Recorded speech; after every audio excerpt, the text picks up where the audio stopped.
Favorite will be two country is Bali Yes. and Bhutan.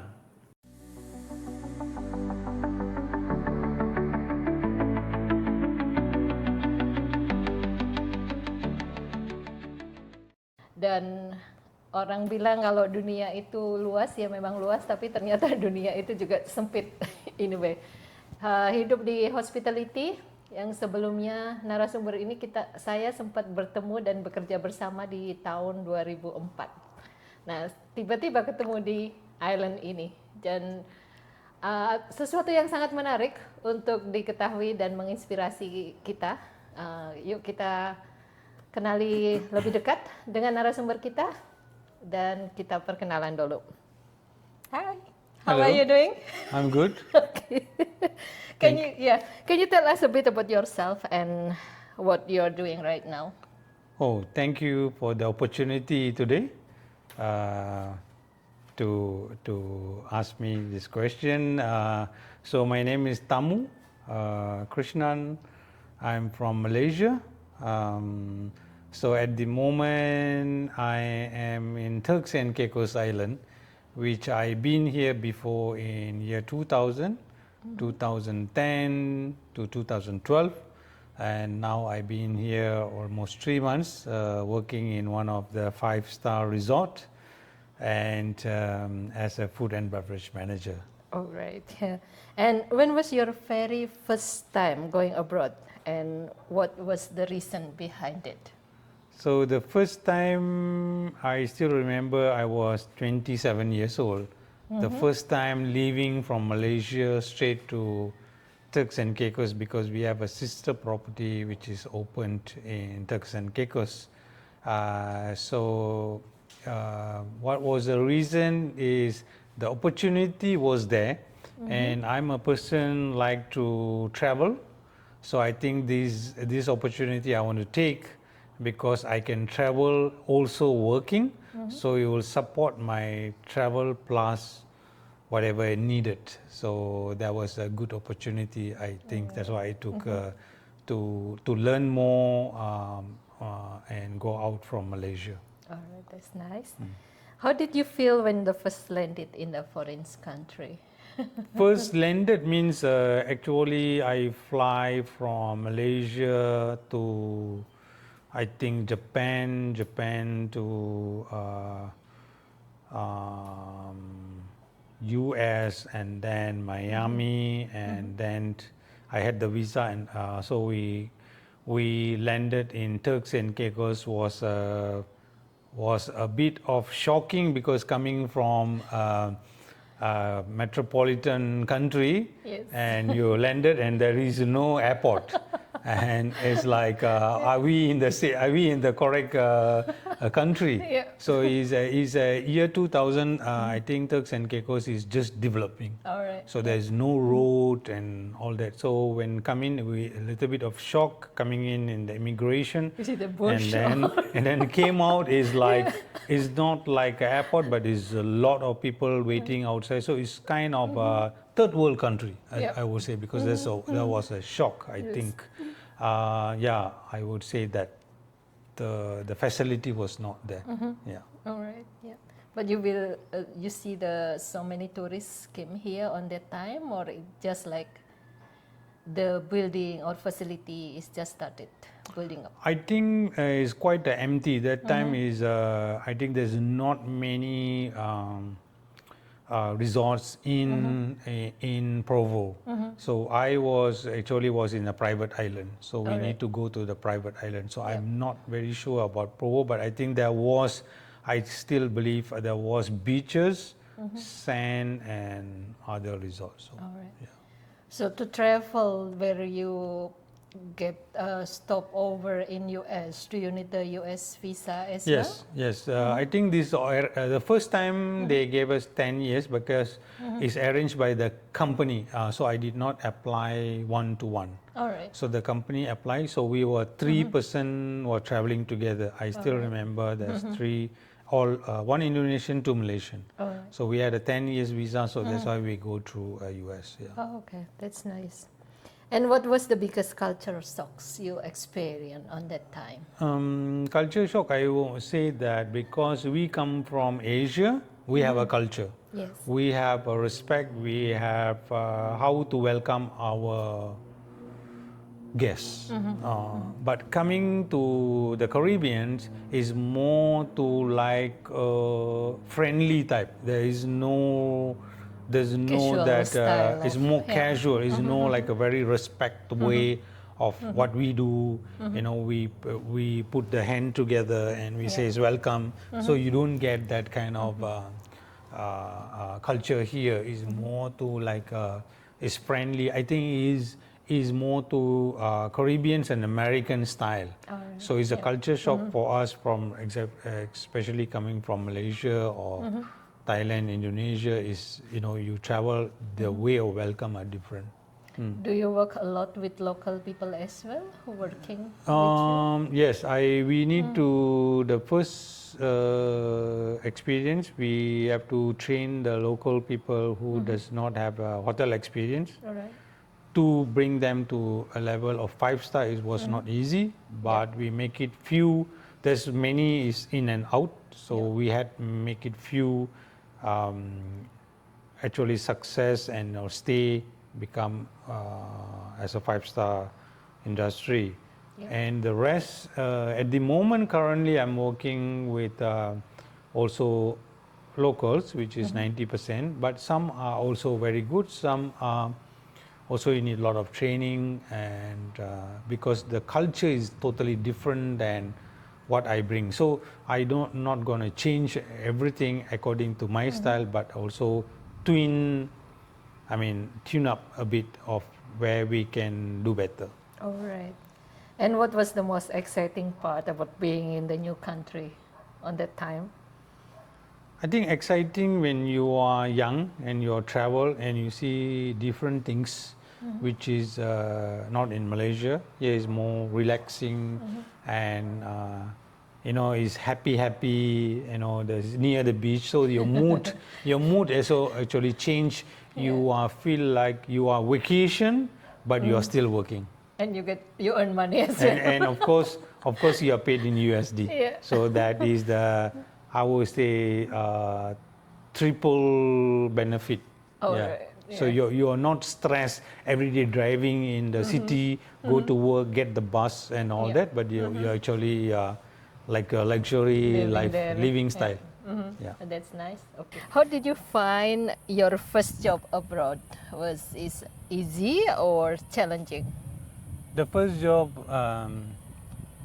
I would say, I know the knowledge. I have the experience, worked in a bigger property, such as 600 rooms. So coming here to run a 90 rooms was easy. Yep. Because I know the knowledge and I know what I'm going to do. But the backup, the staff, the one, because it's all about hotel management. So you work with the team, but the team is not ready.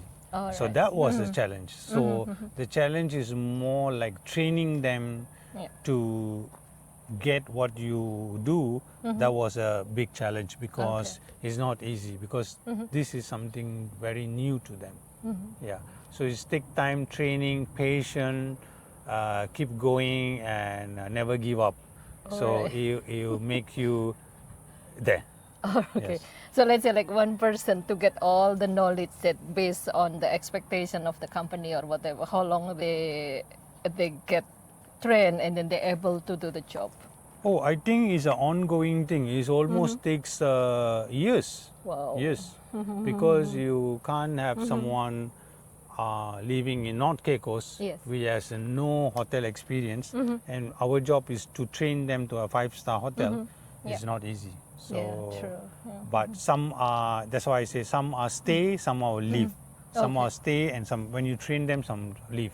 So the good one stays. Maybe we make it happen like a few team stays and understand. Yep. Yeah. And by now, maybe you will see the different people who are working hard, and then now the position is from Yeah, I think they also someone grown who up. does- yeah. They grown up to a higher position. All So right, which is yeah. like a butler or manager. So there is a improvement, I And can this say. is something you can be proud of, that you made it in that way to develop other people's. And I think you inspire a bit of to them in their life, yeah. so that something to accomplishment to myself, so motivate myself, Yes. because you make someone better. Yeah. So I think that's about it. Yeah. All right. And how did you adopt the new habit and language or working culture? Or is it like the same language are you using in every country you're working with? Or No, I Difference. think the hardest part was the culture and the language was a bit difficult for me, because the accents are very Yeah. strong. Okay. So for me is first 1 month I understand, try to catch up. Yeah. But I think now slowly, is a human thing, like you can catch up the Yeah. accents, and I think it's easier now, so I can adapt to them very well. all right. Yes. That's nice. Okay. What was your strategy to survive in tough days? Or have you ever feel like homesickness?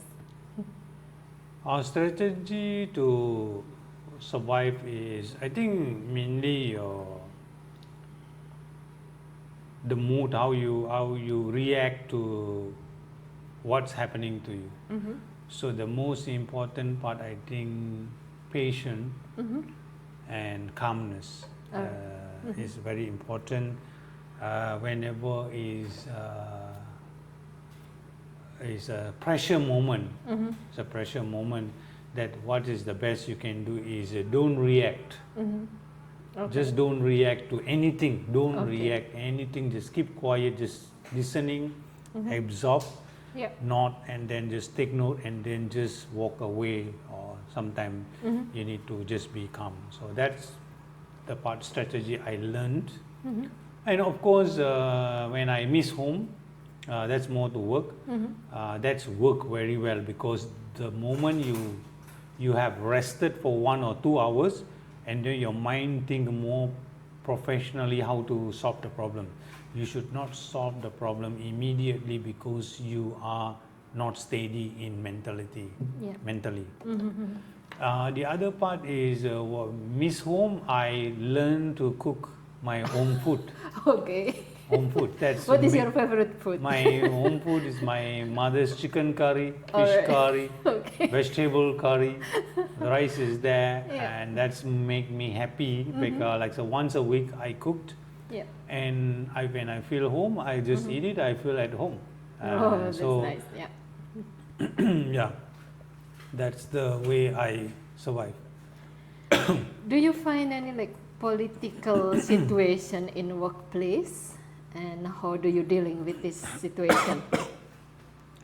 I think political is everywhere, but how you deal it is, that's why I say that you need to understand and study of what is happening behind you, Yeah. and who is doing what. So his best way is try to be calm and do your homework, and understand like what is your challenge at work, who is you need to know who's strength and weakness, Yep. who is strength. And then some people have strength, but then also weakness, and the weakness usually use the political way, because they cannot Yes. do the job. Yep. So we need to study on that, and how bad is the political, and then if you can master everything, then you also can be on the top of a political reason, such as, let's say, you need to, if you have a problem with disciplinary staff, hiring or terminating, you need to know exactly the law, how the law works. Okay. As a new manager, you come in, you don't know the law, so you need to study the law, like how to deal with them, because the locals know better than us, Yeah, because it's sure. their country. Yes. Oh, right. Yeah. And did you build it up a network or find support from local communities or fellow migrants? I actually have chosen few people who can support me. I know that also local and also expatriate, so that is a good relation is very important, especially you work with the chef. Also you and your chef must be work together. If you are not in the same line, is will be very difficult. Every day is a problem. So that what you say, the communication and the connection is very important. I did have a good relation, but end of the day, it's come back to you. How do you treat someone? That's how they're going to treat you. Yeah. So True. with the position and authority, we should be humble and think more and treat everyone as normal with the respect. And also when they make mistakes, you sit down with them and don't really jump into the conclusion says that because you have the power and authority. Yes, so correct. Yeah. that way they respect you. Yeah. Okay. And you need to get the respect from the team. Once you get that, then it's easy to move in. Yeah. So among your career, how many countries has been you've been working for? Oh, okay. And which country already? So I am from Malaysia, as I mentioned. So I moved Malaysia to Turks and Caicos Island. And I also worked in Bali, Indonesia, Ubud, about 6 years. And then I moved to Turks, and the other country I worked in Bhutan, Himalaya for 4 years. That's an amazing country. Yes. Also, peaceful, very Buddhism concept. Yes. Then I went to the Ocean Indian is Maldives resorts. I worked there for about 2 years and continue with that because of COVID. So I did my own restaurant. I opened our own restaurant, which is last for a year because of we couldn't move on. And I worked in Malaysia in a two area. One is the historical states called Malacca. I worked there as a food and beverage EM for small property. Yes. And then the last I moved to Anantara in Desaru, JB, Johor Bahru, Malaysia. Yes. There was a 5-star resort. I learned a lot there because it's more on the revenue making. Yes. I was the director there for food and beverage, and then then I got a job in Jamaica. I didn't take, so I did some family business in Singapore. Yes. So now I'm back in Providencialis, Turks and Caicos Island. And which country you like most? I think I will like almost all of them. They are also have the different style or concept and the payment and all that. But my favorite will be two countries is Bali and Bhutan. Why that? Because the way the culture and also you don't need to train people much to do the service industry because it's already in their blood.